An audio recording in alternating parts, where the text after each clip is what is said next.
Hello friends, आप सभी को हमारे यूट्यूब चैनल ब्राइट करियर में स्वागत है। फ्रेंड्स, आज फिर हम आप लोगों के लिए लेकर आए हैं एक शॉर्ट पैसेज। तो हम फ्रेंड्स स्टार्ट करते हैं इस पैसेज को। इस पैसेज का विशेषता क्या है? तो इस पैसेज में जो हमारा वोकैब सेक्शन है उसे हम ज़्यादा फोकस करेंगे। चलिए फ्रेंड्स, हम इस पैसेज को स्टार्ट करते हैं।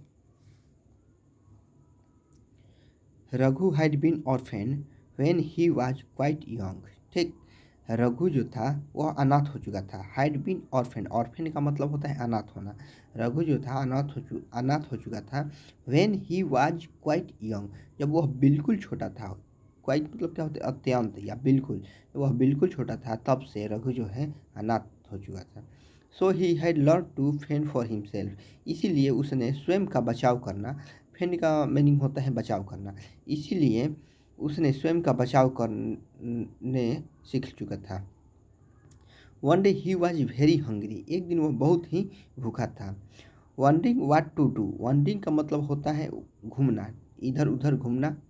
तो ऐसे वंडरिंग का एक और मीनिंग होता है आवारागिरी। ठीक, लेकिन यहाँ पर जो मीनिंग इसका यूज होगा वह घूमना। ठीक, वाट टू डू यानी जो कुछ भी मिले उसके लिए वह क्या कर रहा था? घूम रहा था। He happened to pass a sweet shop, वह मिठाई की एक दुकान के पास से गुजरा। हैपेंड मतलब क्या होता है? गुजरना, आ पड़ना। And heard the shopkeeper tell his young assistant, और उससे सुनाई दिया, उसने सुना कि एक शॉपकीपर जो है, शॉपकीपर वो अपने असिस्टेंट से कह रहा है, कुछ कहता है। Look after the shop while I take a nap, nap का मीनिंग होता है झपकी लेना। ठीक, लुक आफ्टर द शॉप यानी दुकान को तब तक देखो, while I take a nap जब तक मैं एक झपकी ना ले लूँ। दुकान मालिक अपने असिस्टेंट से कहता है कि दुकान का देखभाल तब तक करो जब तक मैं एक झपकी नहीं ले लेता हूँ। नेप मतलब क्या होता है? नेप मतलब होता है झपकी लेना। Call me only if something important comes up, मुझे तब बुलाओ जब कोई खास आए, कोई या कोई महत्वपूर्ण आए दुकान पर, तब मुझे बुलाना। Raghu smelt in opportunity, Raghu को एक अवसर की महक मिली। Smell. He waited for a short time, उसने कुछ समय इंतजार किया। एंड देन एंटेड, और फिर क्या किया? प्रवेश कर गया। एंटेड का मीनिंग होता है प्रवेश करना। I am the owner's best friend son, मैं दुकान मालिक के सबसे अच्छे दोस्त का बेटा हूँ। सन मतलब क्या होता है? बेटा। Give me the best sweet in the shop, दुकान में जो सबसे अच्छा मिठाई है वो मुझे दो। The boys was suspicious, suspicious का मीनिंग होता है संकोच में। ठीक, जो लड़का था दुकान में वह संकोच में हो गया। He asked him his name, वह उसका नाम पूछा। My name is fly said Raghu, Raghu जो है उसने कहा कि मेरा नाम रघु है। Helping helping himself to some jalebi, उसको कुछ जलेबी के लिए हेल्प करो। एज ही सेट ईटिंग, जैसे ही वह खाने बैठा, the boy ran to the owner, जो लड़का था दुकान में वह दौड़कर कहाँ भागा? मालिक के पास। Fly is eating the sweet, fly जो है वह मिठाई खा रहा है। वाट शुड आई डू, मुझे क्या करना चाहिए? The sweet shop owner was in a deep sleep, जो दुकान मालिक था वह एक गहरा नींद में था। ही मम्बलेड, मम्बलेड मतलब होता है बड़बड़ाना, वह बड़बड़ाया। How much can a fly eat, एक मक्खी कितना खा सकता है? फ्लाई का मीनिंग होता है मक्खी। एक फ्लाई कितना मिठाई खा सकता है या कितना खा सकता है? लेट हिम बी, उसे खाने दो। देन ही टर्नेड ओवर, फिर वह क्या किया? पलट गया। And started snoring loud, snoring का मीनिंग होता है खराटे लेना, और उसने खराटे लेना, जोर जोर से खराटे लेना शुरू किया। कौन? तो दुकान मालिक। The poor boy could do nothing, कुछ नहीं कर सका, जो गरीब लड़का था उसने कुछ नहीं कर सका। But watch him demolish A plate of jalebi, ठीक, लेकिन एक प्लेट जलेबी को उसने किया क्या? डेमोलिश किया। डेमोलिश का मतलब होता है बर्बाद करना, नष्ट करना या समाप्त करना। तो यहाँ पर क्या होगा मीनिंग इसका? समाप्त करना। Finally Raghu two boxes of the best sweets in the shop, अंततः जो रघु था उसने दुकान में सबसे अच्छी मिठाइयों का 2 बक्से लिया। एंड लेफ्ट विदाउट पेइंग, और बिना पे किए हुए, बिना अदा किए हुए, पैसा दिए हुए वहाँ से चल दिया।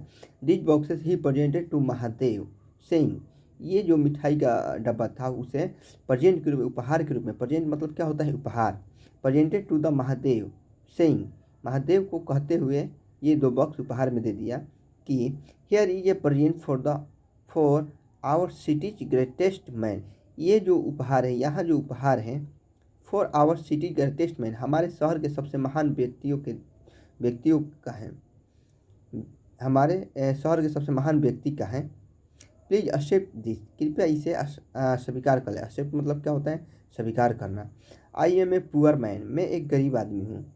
And have nothing else to give you, और इसके अलावे, एल्स मतलब इसके अलावे मेरे पास तुम्हें देने के लिए कुछ नहीं है।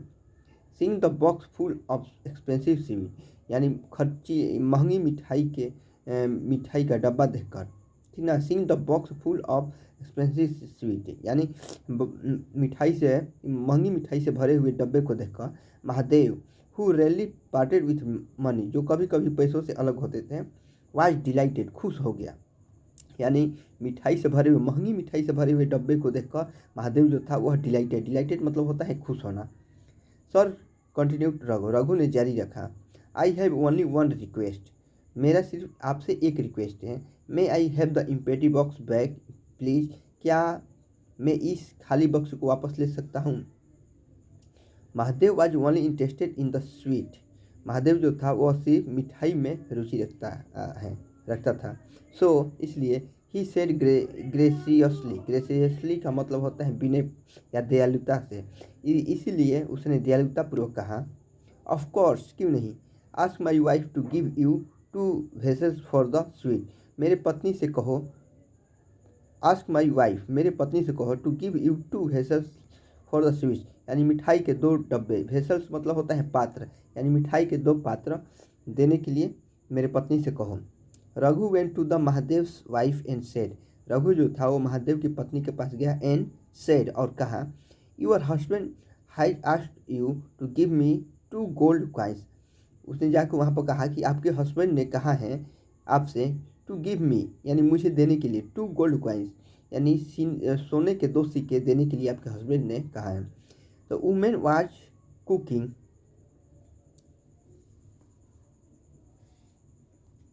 कुकिंग लंच, जो औरत थी वह लंच बना रही थी। वाज एस्टोनिश्ड एंड सेड, वह आश्चर्यचकित हो गई, एंड सेड और कही, are you out of your mind, क्या तुम्हारा दिमाग कंट्रोल से बाहर है, यानी क्या तुम पागल हो।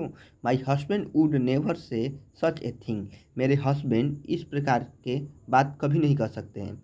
सो Raghu call out to Mahadev, इसलिए रघु जो था उसने महादेव को पुकारा। कॉल आउट का फ्रेजल वर्ब है कॉल आउट, इसका मीनिंग होता है पुकारना। Your wife is refusing to give me what I asked for, तुम्हारी पत्नी माना कर है, रिफ्यूजिंग मतलब क्या होता है? माना करना। To give me what I asked for, जो मैं आपसे कहा था वह देने से मना कर रही है। Mahadev was negotiating a handsome deal in the shop, Mahadev जो था नेगोटिएटिंग ए हैंडसम डील, नेगोटिएटिंग का मतलब होता है मोल भाव करना। ए handsome deal in the shop, यानी दुकान में वह एक अच्छा, हैंडसम मतलब होता है अच्छा डील कर रहा था, व्यापार कर रहा। डील मतलब क्या होता है? डील का मीनिंग 2 होता है, एक या तो व्यवहार करना और एक होता है व्यापार करना। यानी महादेव जो था अपने दुकान में एक अच्छा डील का मोल भाव कर रहा था। इरिटेट बाई द डिस्टर्बेंस, अशांति के लिए उसने क्या हुआ? क्रोधित हुआ। इरिटेट मतलब क्या होता है? झुंझलाना या क्रोधित होना। तो वह डिस्टर्बेंस का मीनिंग होता है अशांति के लिए उसने क्रोधित होगा, अशांति हुआ तो उसने क्रोधित हो गया। ही कॉल्ड आउट, उसने कहा, give him what he wants, उसे दे दो जो वह चाहता है। So Raghu left with 2 gold coins in his pocket, इस प्रकार रघु जो था वह सोने के 2 सिक्के अपने पॉकेट में रखा और वहाँ से निकल गया। डेज वेंट बाई, दिन बीतता गया, and Raghu made his living through his smooth talk and tall promise, दिन बीतता गया और रघु अपने जीवन बिताता रहा। किस प्रकार से? हिज स्मूथ टॉक, ये अपनी चिकनी चिकनी बातों से और लंबी लंबी प्रोमिस के द्वारा वह अपना दिन बिताता रहा। The king heard about this, राजा जो था वहाँ का उसने इसके बारे में सुना। Raghu was brought to him under arrest, Raghu जो था उनके सामने अरेस्ट करके, अरेस्ट मतलब होता है गिरफ्तार करके लाया गया। ब्रॉट मीन्स क्या होता है? लाना। The king heard his story in silence, राजा जो था उसकी कहानी चुप होकर सुना। एंड देन सेड, और फिर कहा, since you are so clever, हालांकि तुम बहुत तेज हो, study with the best pandit in the land. इस राज्य में यानी इस हमारे राज्य में बेस्ट पंडित से क्या करो, सबसे अच्छे पंडित से तुम स्टडी करो, अध्ययन करो। Use your wits for the betterment of the kingdom. इस साम्राज्य के लिए, किंगडम मतलब क्या होता है, साम्राज्य, यानी साम्राज्य के लिए तुम अपने बुद्धि का प्रयोग करो उनके भलाई के लिए। यानी क्या होता है, यूज यूर विट्स, अपने बुद्धि का इस्तेमाल करो फॉर द बेटरमेंट्स। बेटरमेंट्स का मतलब होता है भलाई करने के लिए, ऑफ द किंगडम यानी साम्राज्य का भलाई करने के लिए अपनी बुद्धि का प्रयोग करो। रघु वॉज साइलेंट, रघु चुप था। No one had pressed him, कोई भी उनकी प्रशंसा नहीं कर रहा था। और ऑफरेड हिम, और ना ही उनको कोई ऑफर दे रहा था। ए बेटर लाइफ बिफोर, उसके सामने यानी उसके सामने अच्छा एक जीवन जीने के लिए उसे कोई भी ऑफर नहीं कर रहा था। He accepted the Kings term, उसने राजा के जो शर्त होता है, टर्म्स मतलब क्या होता है, शर्त, उसने राजा के शर्त को एक्सेप्ट किया। एक्सेप्ट मतलब होता है स्वीकार करना, उसने राजा के शर्त को स्वीकार किया। एंड वन डे, और एक दिन, केम टू बी नोन, आया, to be known as one of the wisest of the his minister, उनके मंत्रियों में सबसे बुद्धिमान मंत्रियों के रूप में उभर कर आया। तो चलिए फ्रेंड्स, ये स्टोरी हमारी यहीं पर स्टार्ट होते हैं, फिर हम लेकर आएंगे आप लोग के लिए ऐसे ही इंटरेस्टिंग और शॉर्ट पैसेज। तो यदि हमारे चैनल अच्छा लगे तो प्लीज़ सब्सक्राइब, लाइक, कमेंट जरूर करिएगा। धन्यवाद।